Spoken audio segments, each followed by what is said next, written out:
네. 지금 국민의힘 의원들께서 계속해서 뭐 7,800원 혈세를 뭐 징수했어야 되는데 못했다, 꿀꺽했다 이렇게 말씀을 하시는데요. 제가 이제 왜 대장동 이 사건을 부산저축은행 2011년부터 봐야 되냐라고 하면요.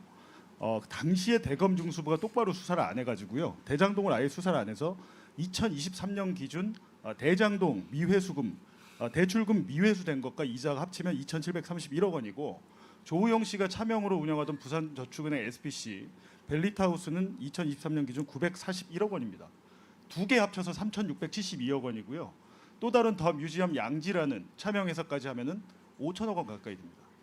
세 개 회사가 5천억 원이고요. 당시에 공적 자금이 27조가 들어갔습니다. 당시에 대검 중수부 윤석열 주임검사는 대출금 회수에 별 관심이 없었어요. 그냥 정치인들 잡아넣고 언론 브리핑하고 이런 데만 관심이 있었거든요. 그 말씀을 드리고, 제가 이제 왜 언론 보도가 중요하다고 생각하냐면 이번 국정조사를 통해서 2021년 11월 3일에 동아일보가 김만배 씨가 천화동인 1호 배당금 절반은 그분 것임을 너희들도 알고 있지 않느냐라고 남욱과 정영학에게 얘기했다는 발언이 정영학 녹취록에 있다라는 보도가 나옵니다. 2022년 3월 9일 이재명 후보가 대선을 진 건 저 딱 두 개라고 생각합니다. 바로 저 보도. 저 보도에 출처가 없어요. 동아일보 취재를 종합화면밖에 없습니다. 아무런 출처가 없고 정영학 녹취록 제가 1325쪽 전면 공개했죠. 저에게 없습니다. 근데 저걸로 인해서 대장동 주범은 이재명이 돼요. 그러면 이거를 언론이 이재명을 윤석열로 주범을 바꾼 겁니까? 제가 보기엔 저 동아일보가 주범을 이재명으로 만든 건데요. 대장동하고 조폭연루설 때문에 그때 그 대선을 졌다고 생각하기 때문에 저는 이번에 당시 대선 선거를 뒤집은 건 언론도 공범이었습니다. 정치권과 언론, 정원 유착 때문에 그런 결과가 나왔다고 생각하고, 이번 국정조사에서 명백하게 사실이 드러난 만큼 대장동 그분 보도를 추종한 언론사들이 추후 보도를 하거나 정정 보도, 사과 보도를 해야 된다고 생각합니다. 네, 저도 한 말씀 드리겠습니다. 저희 사건 공소장이 말씀드렸던 것처럼 3번 변경됐습니다. 그것도 재판장이 요구해서 변경했습니다. 검사들은 한마디 반항도 하지 못했습니다. 걸레 같은 공소장이 만들어졌습니다. 그 공소장을 가지고 저희를 기소를 붙였습니다. 저는 이런 일이 벌어지는 게 현실이 아닌 걸로 느껴졌습니다. 과거에 군사독재는 언론을 탄압하기 위해서 언론인들을 탄압했습니다. 언론의 재갈을 물리기 위해서요. 근데 지금 윤석열 검찰에서 벌어진 일은 정적을 제거하기 위해서 언론을 수단으로 씁니다. 훨씬 죄질이 불량합니다. 좀 전에 한 건 했습니다. 문자 관련돼서 그 의원님께서 말씀을 해주셨는데요. 저런 문자가 없다라는 얘기를 제가 여러 유튜브 채널 등을 나가서, 그리고 저희 뉴스타파 보도를 통해서 얘기를 했습니다. 없다 계속 말씀을 했습니다. 그러면 최소한 인권의 대변자를 자청하고 공익의 수호자를 자청하는 검찰이라면 한 번쯤은 저한테 문의를 했었어야 됩니다. 실제로 없는지. 본인들의 수사가 완벽할 수는 없는 거 아니겠습니까? 단 한 번도 저한테 물어본 적이 없이 느닷없이 저런 수사보고서를 만듭니다. 저 수사보고서를 만들어서 저런 문자가 없다는 저의 주장이 허위니까 양형에 참고해달라 이렇게 기재하고 있습니다. 저는 매우 죄질이 불량한 사람들이라고 생각을 합니다. 조금 전에 강백신 검사가 여기에 나와서 그런 얘기를 합니다. 법과 원칙에 따라 수사를 했다는 얘기를 계속 하셨습니다. 그리고 원칙대로 수사를 했고 지금 저희에 대한 수사 결과가 마치 나온 것처럼 말씀을 하셨습니다. 저는 여기에 계시는 의원님들 중에 누군가가 여기 이 자리에 있는 강백신 검사와 이건웅 검사에게 질문을 해주시기를 바랍니다. 이 자리에서 위증 관련된 선서를 한 상태에서 한 건 했습니다. 저 문자, 그리고 저희 집에 대한 불법적인 압수수색에 대해서 그런 사실이 없다, 죄를 진 적이 없다라고 이 자리에서도 얘기를 할 수 있는지 질문을 꼭 좀 해주셨으면 감사하겠습니다. 네. 조금 전 사실 그 PPT는 아까 이주 의원이 질의하실 때 했던 그 PPT, 이주 의원이 아까 질의할 때 띄운 PPT고요. 자, 이제 이렇게 하시죠. 곽규택 의원이, 아니 잠깐만요.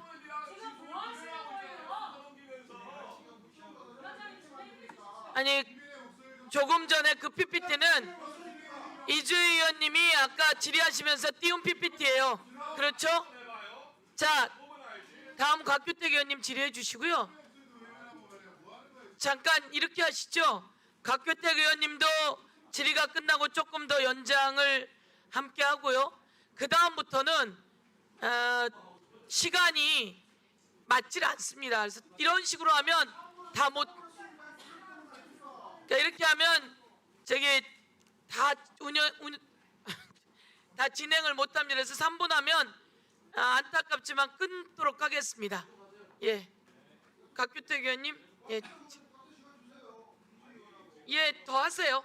네, 그런다고 얘기했잖아요. 내가 똑같이.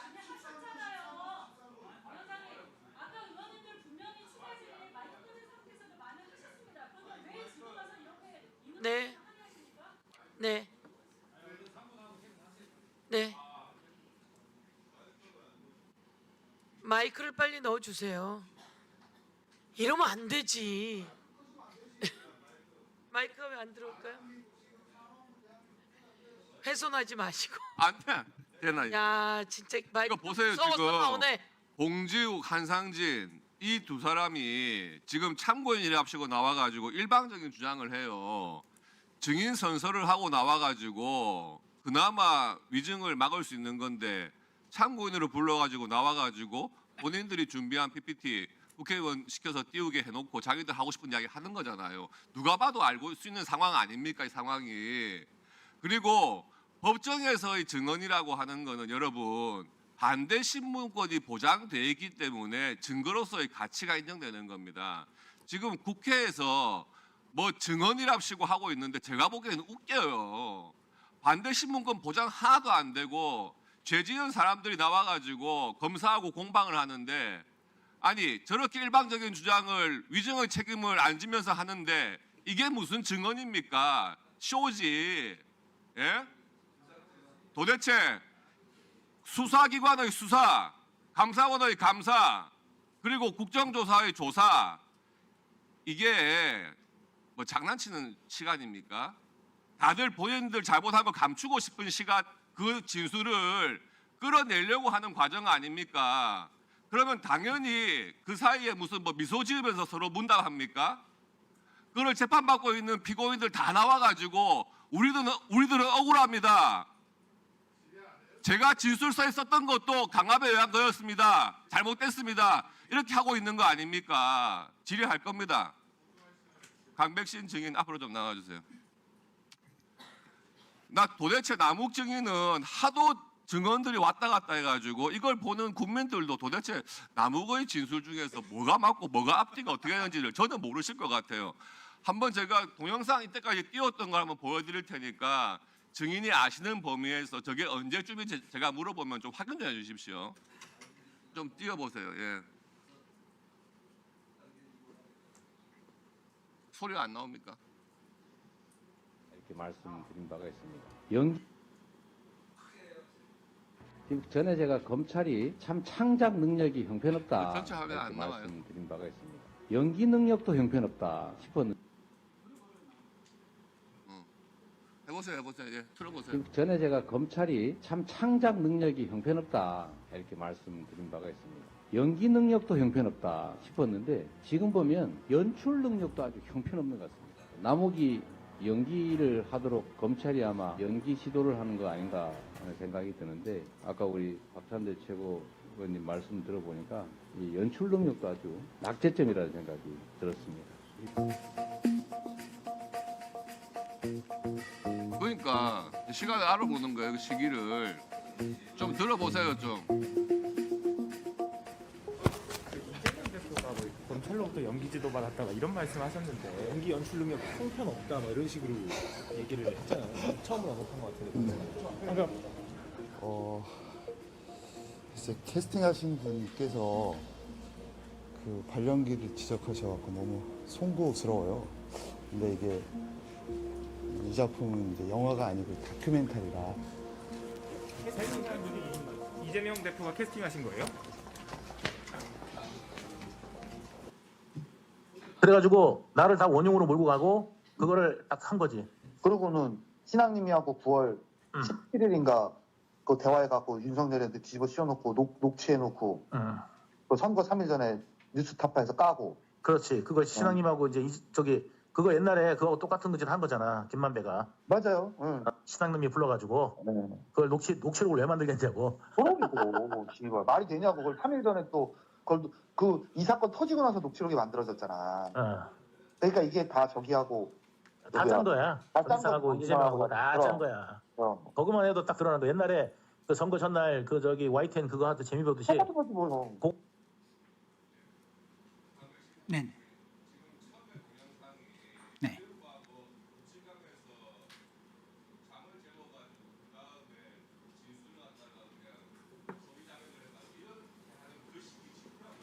네, 그렇습니다.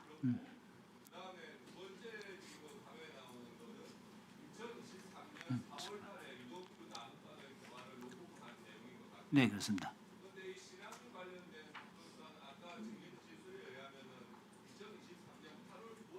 네, 그렇습니다. 네.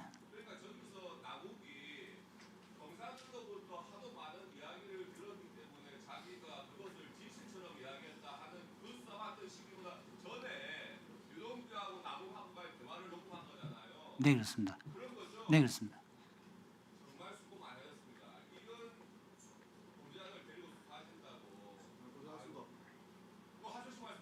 네, 그뭐 남욱 우리 지금 정인의 진술들을 뭐 저희들이 계속 분석을 하고 있습니다만도 뭐 검사에게 들었다 이렇게 하는 부분들이 저희들이 미처 뭐 인지하기도 전에 자기가 먼저 얘기한 부분들이 많이 있습니다. 그래서 왜 그렇게 얘기했는지는 저희 좀 분석을 하고 있습니다. 그래서 나중에 그런 부분들은 아마 나중에 법정에서 설명을 자세히 드릴 예정입니다.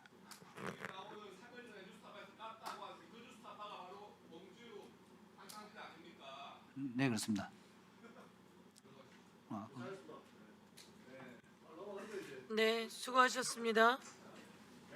네, 다음부터는 3분 딱 끊어주셔야 될 것 같습니다. 예, 박선원 의원님 질의하세요. 네. 안성식 증인 잠깐 나와봐요.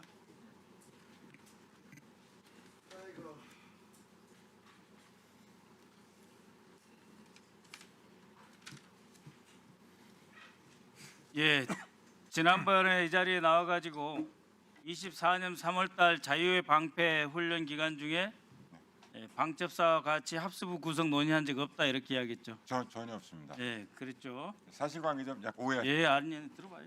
예. 24년 3월 20일 이상민 행안부 장관 등과 함께 방첩사 방문한 적 있죠. 그렇습니다.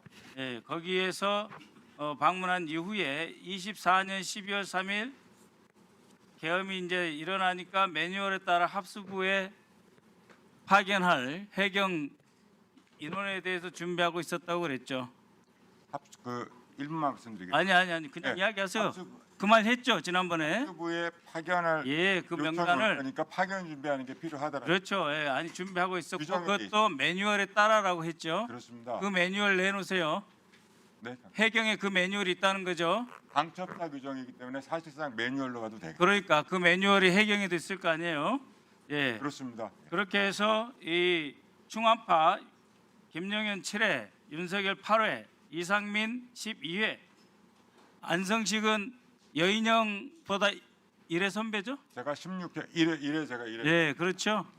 그러니까 윤석열하고도 친하고 여인영하고도 친하죠. 윤석열 대통령은 제가 지난 본인이 친하다고 그랬잖아요. 예, 여인영 들어가세요.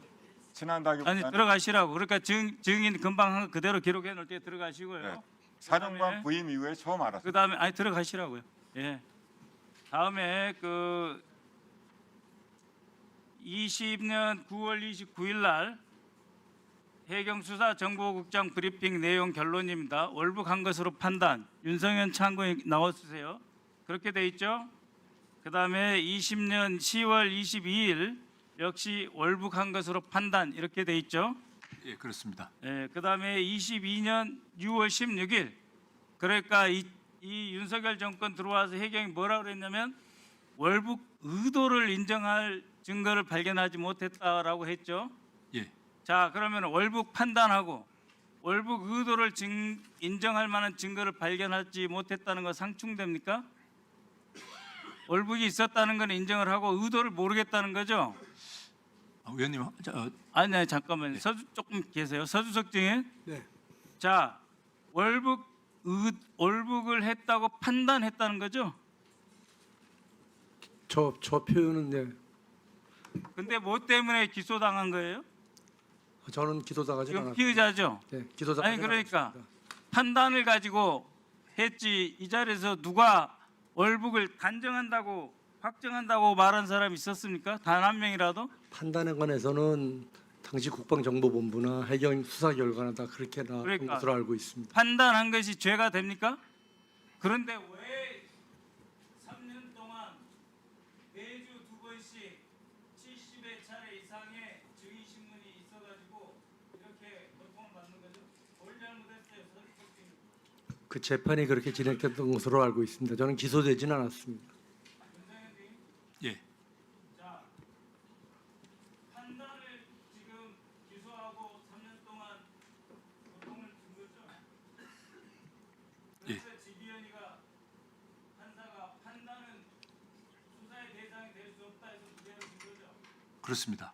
그런데 이것이 왜 뭐 때문에 아무런 증거도 없이 추가 수사도 없이 월북을 번복시킨다라고 하는 공작을 통해서 마치 문재인 정권이 월북으로 몰아갔다라고 말하는 겁니까? 판단했다고 이렇게 돼 있는데. 예, 저희들이 그 2차, 3차 발표를 하고 2년 후에 그 윤석열 정부 하에서 6월 16일 날 이제 4차이자 종결 수사 중지 종결 사실상 종결 발표를 하는데 저는 동문서답 발표라고 생각합니다. 2차와 3차는 여러 가지 SI 정보하고 이 남측에서 있었던 여러 가지 실종자의 주변 환경을 종합해서 월북으로 판단한다라는 즉 행적과 행위, 동기 등을 발표한 것이었는데 이 수사 종결 발표와 중지 발표는 법적인 잣대를 갖다 대고 법적인 그 어떤 수사를 계속할 법리적 또는 법적 증거 확보가 어렵다는 측면에서 수사를 이제 종결을 했는데 의원님들 혹시 알고 계시는지는 모르겠습니다만 6일 후인 6월 22일 날 2022년 6월 22일 날 당시 정봉훈 해양경찰청장이 청장 입장문을 발표했다가 금방 내렸습니다만 저희들은 그 자료를 갖고 있거든요. 그 2장짜리에 보면 당시 2차, 3차 발표가 정당한 근거와 정당한 목적을 갖고 했다라는 것을 강변하고 있습니다. 청장이. 강변하고 있지만 형사소송법상 이 사람을 더 이상 법적으로 추궁할 수 있는 법적인 증거를 SI라든가 이런 증거를 확보할 수가 없기 때문에 여기서 더 이상 수사를 나갈 수 없기 때문에 중지한다라는 애매모호한 이제 심의관은 SI 인가를 자동으로 받는 주의가 아니라는 거 알고 있죠? 체역 감찰 심의관은 SI 인가를 받지 않았습니다. 이상입니다. 네, 예, 뭐 더 얘기하실 거 있으십니까? 한 말씀만 드리고 네. 내려가겠습니다. 지금 이 그 수사 이 2022년 6월 16일 날 수사 발표 우리가 이제 번복 발표라고 하는데 해석에 따라는 좀 여러 가지 의미가 있을 것 같습니다. 2차, 3차 발표는 행적에 대한 발표였고 4차 발표는 사실은 법적인 책임을 물을 수 있느냐, 물을 수 있는 법적인 증거를 확보할 수 없기 때문에 중지한다는 것이기 때문에 사실 맥락이 다를 수 있는데 그것을 이제 그 지난 정부 하에서는 해석을 수사 번복을 했다고 해서 이렇게 이제 수사와 감사가 시작된 건데 저는 한 말씀만 제안드리고 싶습니다. 이것이 과연 본청이나 위에서 시켜서 인천서로 내려간 건지 박상춘 제주서장이 여러 차례 국회에 와서 자신 있게 증거한 것처럼 자신들이 그 문안을 구체적으로 써서 이 22년 6월 16일 발표를 했는지는 최종 이 발표 문안에 초안, 수정안, 그다음에 최종안이 어디서 만들어졌고 그 파일이 어떻게 유통되어서 박상춘 서장한테까지 갔는지 포렌식과 추적을 해보면 정확히 알 수 있을 거라고 생각하고요. 저를 제외하고도 정말 많은 사람들이 저한테 제보를 해줬습니다. 이것이 누가 작성했고 어떤 경위로 인천서에서 발표를 했고 당시에 박상춘 서장은 어떤 자세를 취했는지를 제 입은 막을 수 있지만 이것은 아는 사람은 해경 내선 다 아는 사실입니다. 이상입니다. 예, 수고하셨습니다. 다음은 손소리 의원님. 네. 그 정상우 사무총장님 예. 오늘 국토교통부 참고인들의 이야기 어떻게 들으셨습니까? 예, 경위와 어쨌든 간에 통계 감사와 관련해서 고통과 불편을 겪었을 국토부 직원들에 대해서 사무처를 대표해서 사과를 드립니다. 그 이제 운영쇄신 TF에서 예. 조사를 하셨는데 오늘 이야기에서는 저는 사실 충격받았거든요. 국토교통부 직원들에 대한 조사 이게 충분히 되지 않은 것 같은데요. 네, 저희도 다시 해야 된다는 생각을 하고 있습니다. 오늘 증언 포함해서 윤성원 참고인이 이야기했을 때 11월 9일에 부동산원 직원들이 진술을 마쳤던 정황, 거기에 부동산원 감사실장이 역할을 했고 그 감사실장과 감사원에서 소통을 했던 그 의혹이 있습니다. 이것에 대해서도 명확하게 확인이 안 된 것 같거든요. 운영쇄신 TF에서는 이런 좀 빠진 부분들이 많이 있는 것 같아요. 오늘 들었던 증언 포함해서 앞으로 어떻게 하실 계획인지 좀 분명하게 말씀해 주십시오. 예, 국정조사 과정에서 새로운 증언들이 많이 나왔고 의혹들이 나왔기 때문에 그리고 아까 국토부에서도 재심의가 들어와 있는 상태입니다. 그래서 종합적으로 다시 검토해서 억울함이 없도록 하겠습니다. 네, 하동수 참고인 잠깐 앞으로 나와 주십시오.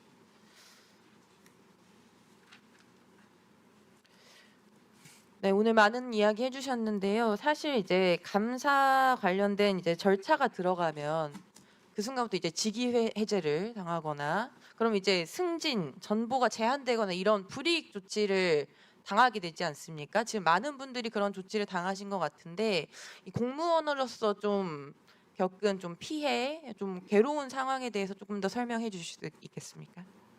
저는 감사원이 검찰에 수사 요청한 직후에 대통령 윤석열로부터 직위 해제를 당했습니다. 왜 당한지도 모르고 당했습니다.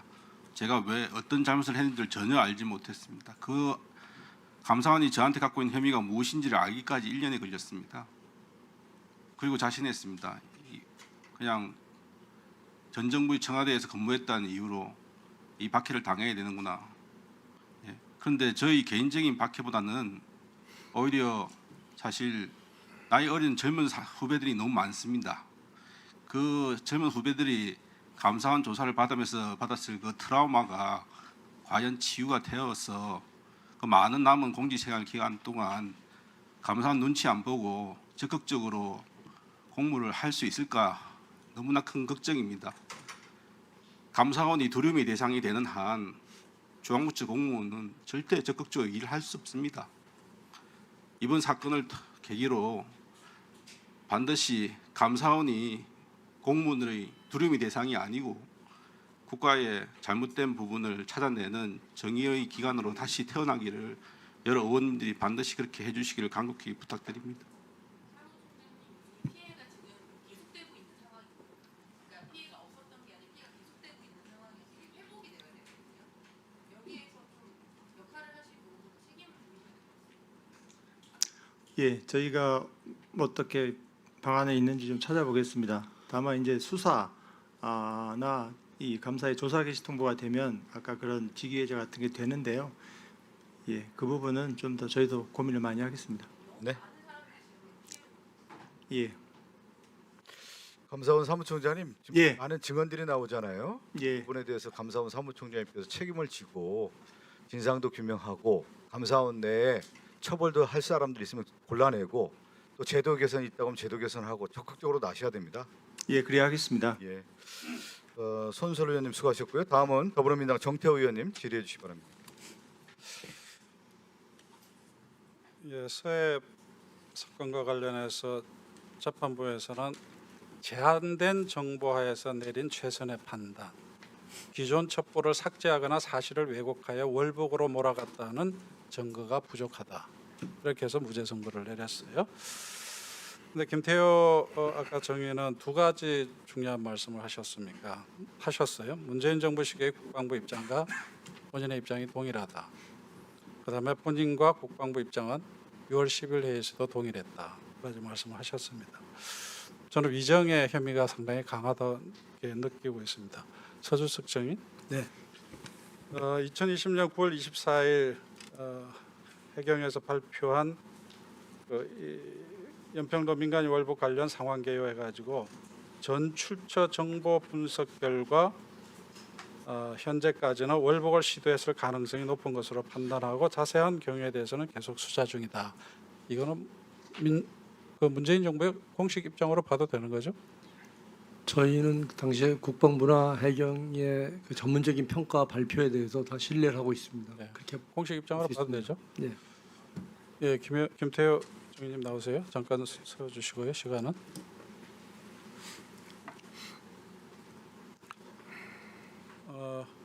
예, 잠깐 슬라이드 보시죠.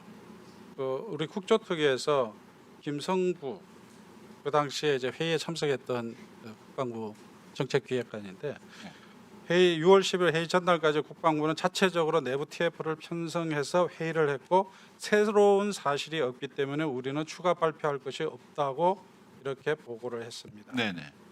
그다음에 쭉 내려오면은 보도 자료 초안을 가져갔는데 요구를 해가지고 초안을 가져갔는데 거기서 직접 수정도 하고 그렇게 했었습니다.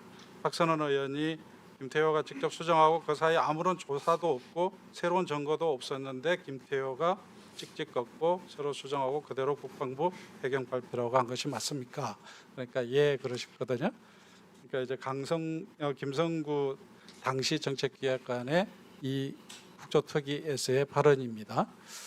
그래서 두 가지 아까 김태효 정의께서 얘기하셨던 문재인 정부의 입장과 6월 10일 이후에 변화된 번복된 입장과 다르다라는 사실과 그다음에 이 김성구 씨의 발언을 국조특위에서 발언을 놓고 보면은 김태효 정인의 발언은 위정의 혐의가 저는 있다고 생각을 합니다. 절대 아닙니다. 예, 그러니까 본인은 그렇게 생각하셔도 괜찮은데 왜냐하면은 저랑 만나고 돌아가서 국방부가 쓴 결과 보고가 제일 확실한 증거 아니겠습니까? 예, 본인의 진술을 제가 존중해요. 네, 그러니까 들어가셔도 됩니다. 네, 국방부가 그렇게 썼습니다. 원래 입장을 유지하기로 그렇습니다. 했고. 본인은 네.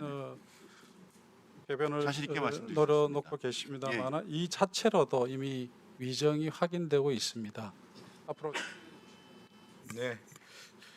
정철 의원님 수고하셨고요. 다음은 더불어민주당 김승원 의원 질의해 주시기 바랍니다. 네, 이광길 증인 좀 발언대로 나와주시겠습니까?